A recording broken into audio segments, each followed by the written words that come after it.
Welcome to Ipal channel.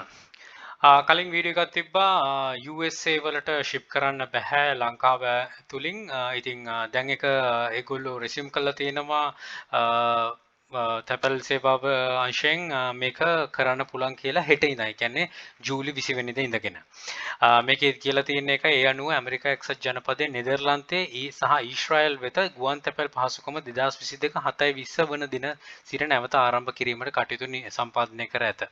ඉතින් direct shipping වල ගොඩක් කට්ටියට මම කිව්වා 30 දවස් 30ක් දාගන්න කියලා හැන්ඩ්ලින් ටයිම්. ඉතින් දැන් ඒක එකපාරට අඩු කරන්න යන්න එපා. දවස් 15ක් විතර අඩු කරලා දෙන්න. මොකද දැන් එකතු වෙච්ච පාර්සල් ඇති. ඉතින් ඒවත් එක්ක යනකොට පොඩ්ඩක් පසු වෙන්න පුළුවන් කාලය. ඉතින් ඒක පොඩ්ඩක් හිතන්න.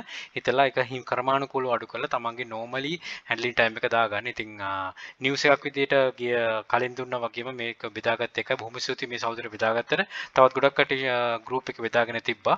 ඊපල් හබ් එකේ. ඉතින් හෙට ඉඳන් තමන්ට ඩිරෙක්ට් ෂිපින් වල අයිටම්ස් යවන්න පුළුවන් කිසි ගැටලුවක් නැතුව account එකට ගිහිල්ලා. right ඒ news එක බෙදා ගන්න අවශ්‍ය උනේ. එහෙනම් බොහොම ස්තුතියි බැලුවට. think wisely, don't work hard, work smart. Happy selling. Please subscribe my channel. අපේ channel එක ඊපල් හබ් එකත් subscribe කරන්න. යක්ෂකයා channel එකේ අවශ්‍ය group එක තියෙනවා. මේ හැම එකටම එකතු වෙලා දැනුම් වර්ධන ඉදිරියට අපිට challenge. And all the very best. Primo Sri Lanka. Happy selling.